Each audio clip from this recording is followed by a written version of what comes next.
Science Solar Channel.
Bersyukur atas kehendak-Mu.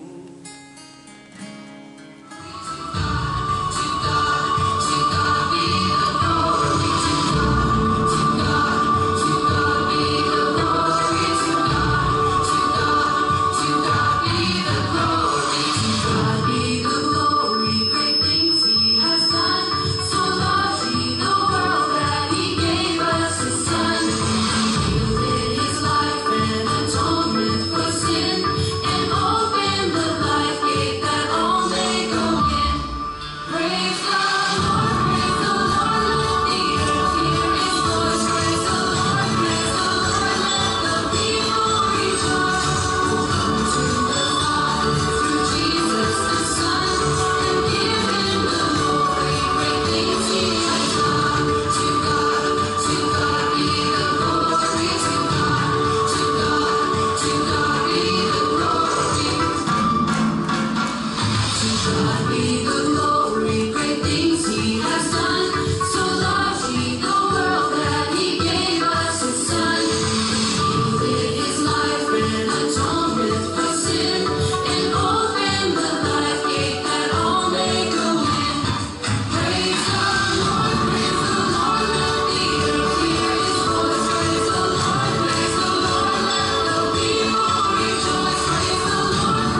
sejak Tuhan mendirikan gereja Kristen Sumba Jemaat Pala tahun 47, memiliki belasan tempat kebaktian dalam satu kecamatan ini, memiliki seorang pendeta emeritus almarhum Pendeta Martin Bora Kenda almarhum, dan memiliki seorang cucu kandung pendeta GKS saat ini, Pendeta Marini Kondi. Dan kemudian pelayanan itu di-offer lagi dalam izin Tuhan kepada Pendeta Emeritus Yusak Kebamoto, dan juga melahirkan seorang anak kandung sebagai pendeta gereja Kristen Sumba, Pendeta Apliana Moto. Pada tahun 2015 GKS Pala Mekar Kembar lahirlah GKS Buluwatu dan GKS Pekamandaran.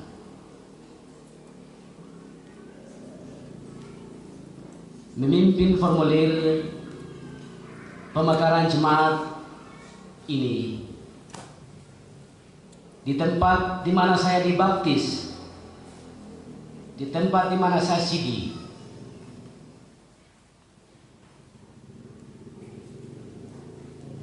Sebuah kairos yang Tuhan izinkan dalam riwayat pelayanan saya bersama jemaat Tuhan di sini.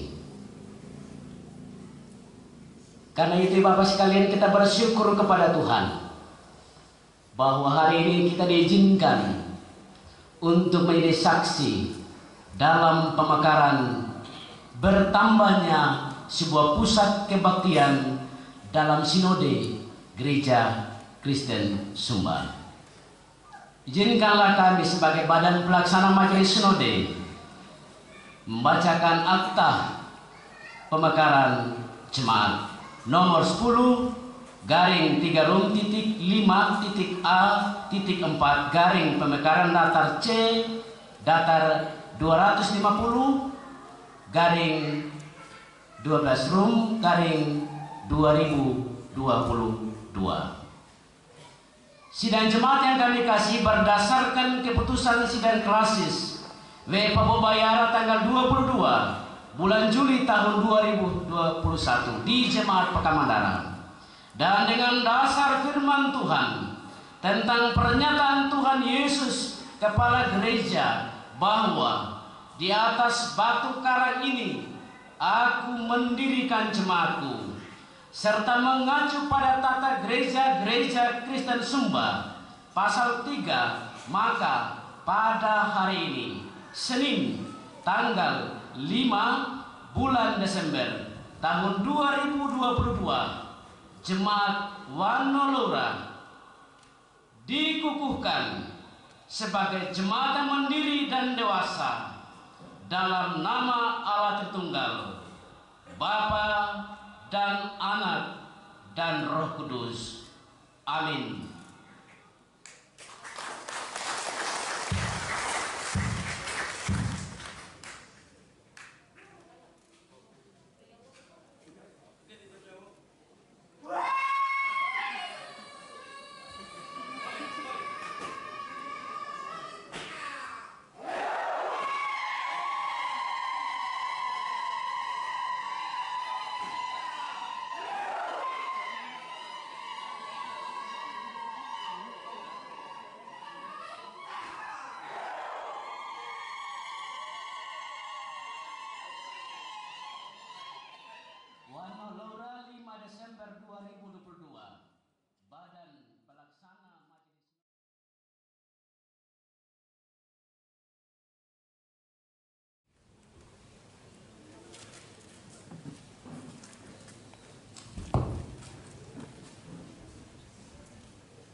Bapak Ibu, saudara-saudara sidang jemaat yang dikasihi dan diberkati Tuhan, dalam perkenanan Tuhan, hari ini GKS Jemaat Palla Cabang Wanalora dinyatakan resmi menjadi sebuah jemaat yang dewasa dan mandiri.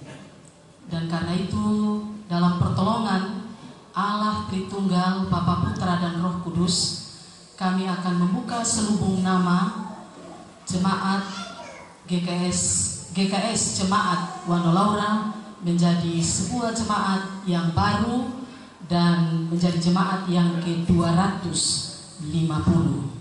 Saya akan membuka selubung nama ini bersama perwakilan pemerintah dari Kecamatan Wewewa Utara.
Jabatan yang kudus ini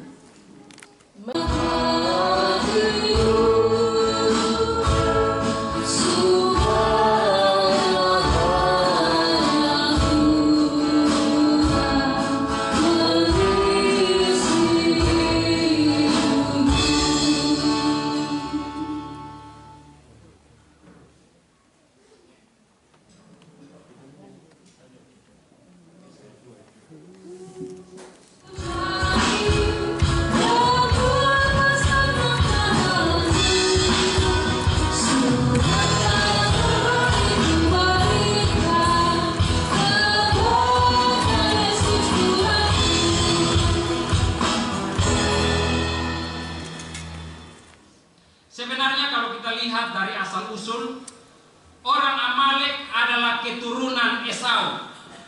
Itu berarti Amalek masih memiliki hubungan darah dengan Israel. Tetapi di Refidim, sesudah umat Israel memberontak dan bersungut-sungut soal air, orang Amalek berperang melawan orang Israel. Satu masalah dari dalam sudah selesai, tetapi datang lagi masalah dari luar. Tidak jauh-jauh, karena justru yang datang adalah orang Amalek yang adalah saudara sendiri. Orang Amalek adalah suku yang tinggal dan mengembara di padang gurun. Mereka sering merampok dan menyerang orang-orang yang melewati daerah kekuasaan mereka. Jadi orang Amalek adalah orang-orang yang selalu siap untuk berperang, karena mereka terbiasa dengan perang, terbiasa dengan merampok. Kalau dibandingkan dengan bangsa Israel, secara fisik bangsa Israel tidak punya kemampuan untuk berperang. Mereka tidak pernah belajar bagaimana cara berperang, karena mereka adalah budak di Mesir. Dan bangsa Israel pun masih bermental budak dan masih bermental penakut. Jadi secara logika tidak mungkin bangsa Israel itu bisa mengalahkan bangsa Amalek. Dalam kondisi putus asa dan dalam kondisi sama sekali tidak berdaya, tetapi dalam kondisi ini mereka harus berperang melawan orang Amalek. Musa sebagai pemimpin memberi arahan yang jelas kepada bangsa Israel. Ada satu tujuan yang hendak dicapai bersama, yaitu kemenangan atas orang Amalek.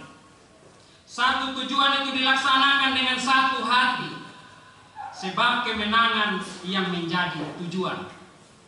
Bukan kemenangan Musa saja sebagai pemimpin, bukan juga kemenangan Yosua saja sebagai panglima perang, bukan pula kemenangan Harun saja sebagai imam, tetapi kemenangan seluruh umat Israel di dalam Allah.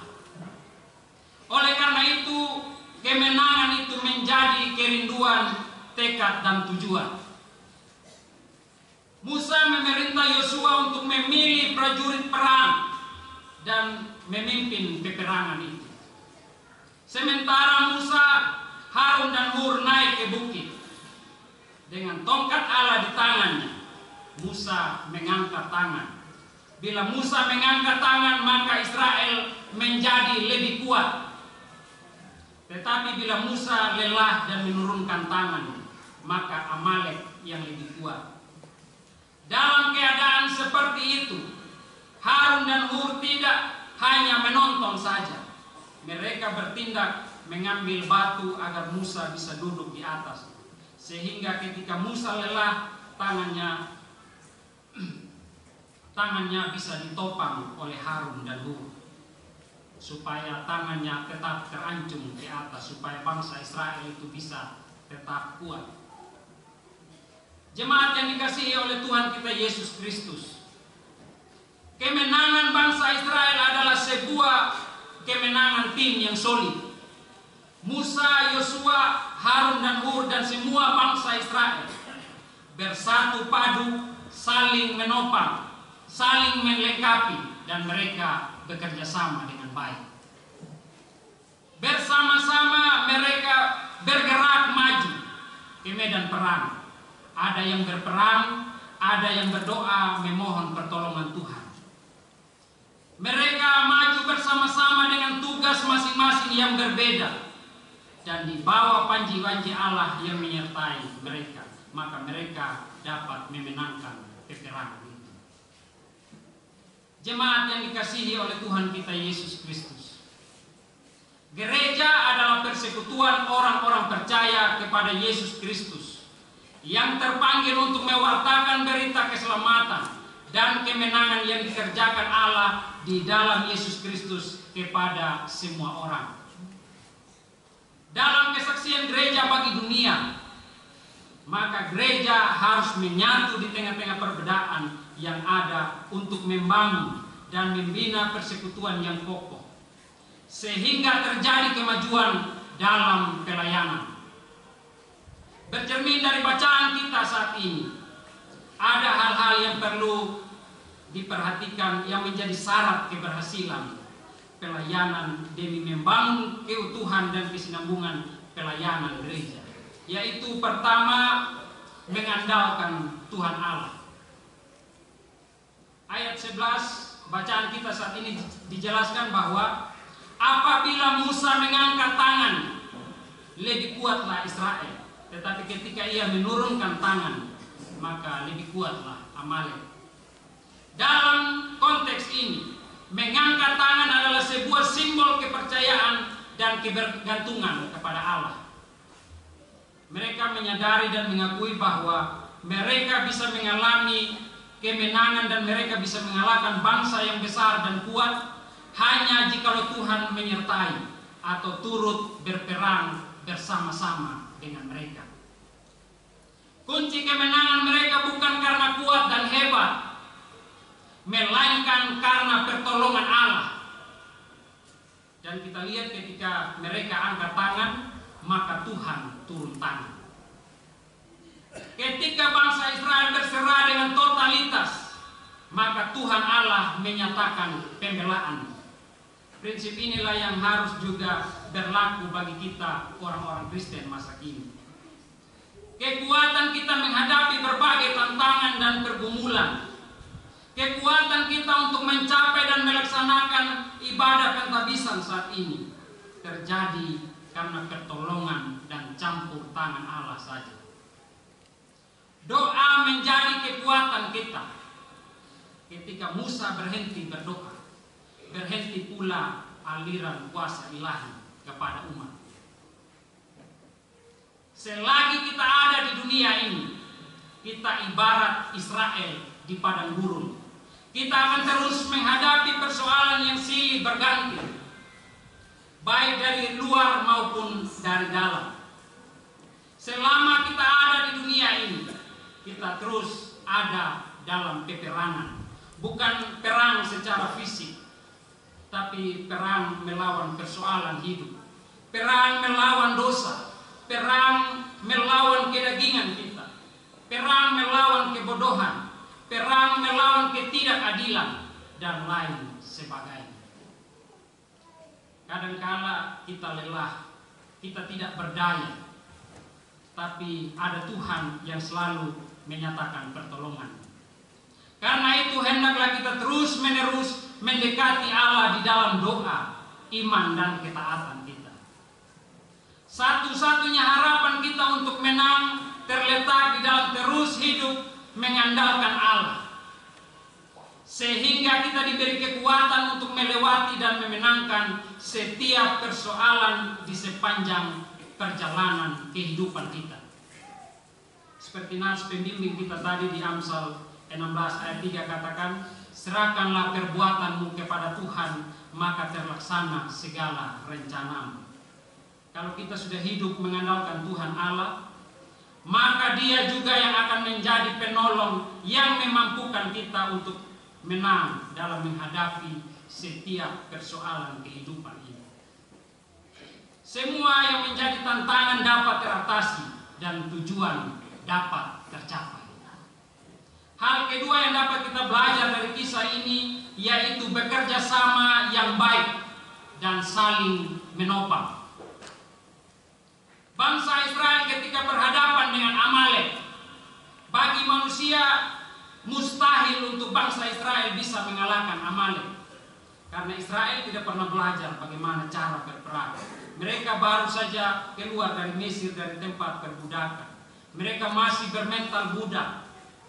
Sementara bangsa Amalek mereka sudah terbiasa dengan perang dan merampok orang-orang yang melintasi daerah kekuasaan mereka. Sama dengan orang yang tidak pernah bermain bola tetapi disuruh untuk lawan dengan orang-orang yang sering berlatih sepak bola. Secara logika yang menang pasti tim sepak bola yang sering berlatih. Tapi kenapa bangsa Israel bisa mengalahkan Amalek? Karena mereka bekerja sama secara baik dengan tugas masing-masing dan mereka saling menopang. Yosua dan orang-orang pilihan maju berperang.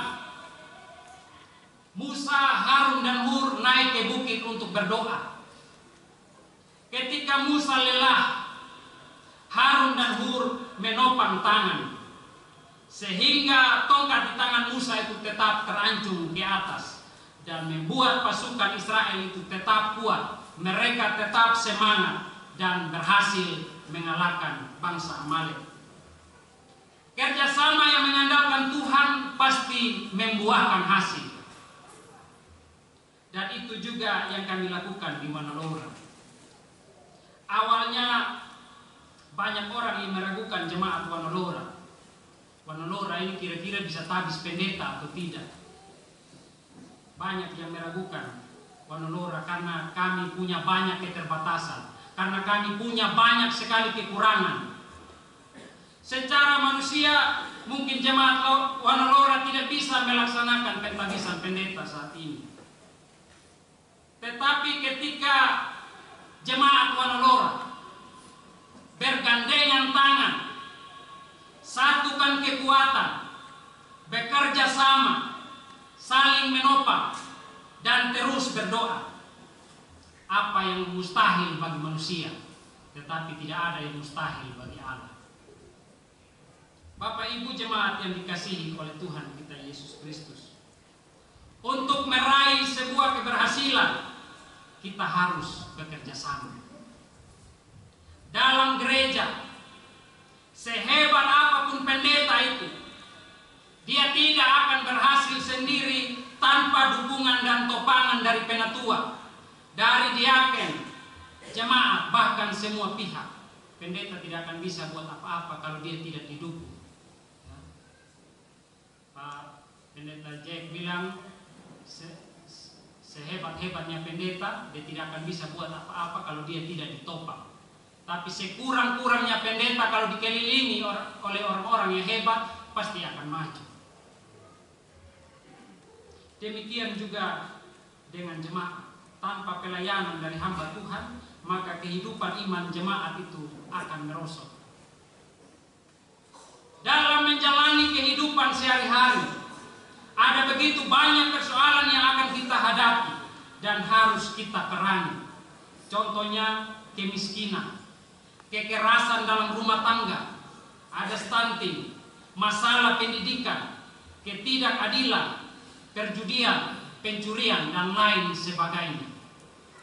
Sebagai gereja kita harus bekerja sama dengan semua pihak untuk memerangi itu. Sebab dengan bekerja sama yang baik, baru kita bisa sama-sama berhasil. Dengan demikian, Bapak Ibu jemaat yang dikasihi Tuhan, marilah kita sama-sama bergandengan tangan, saling mendukung dan menopang untuk melaksanakan panggilan dan pengutusan Allah bagi kita semua. Amin.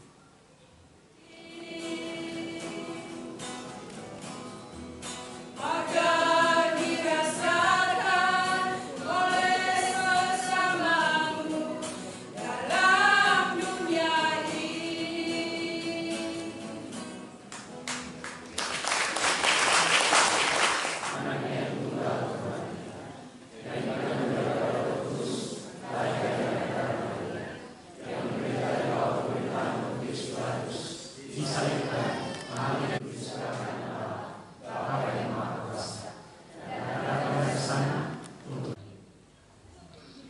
Marilah kita kembali dalam kehidupan kita hari lepas hari dengan senantiasa mengingat dan menghidupi pesan firman Tuhan. Arahkanlah hidup kasih Allah Bapa dan dalam persekutuan Roh Kudus menyertai dan memberkati saudara-saudari sekalian dari saat ini sampai selama-lamanya.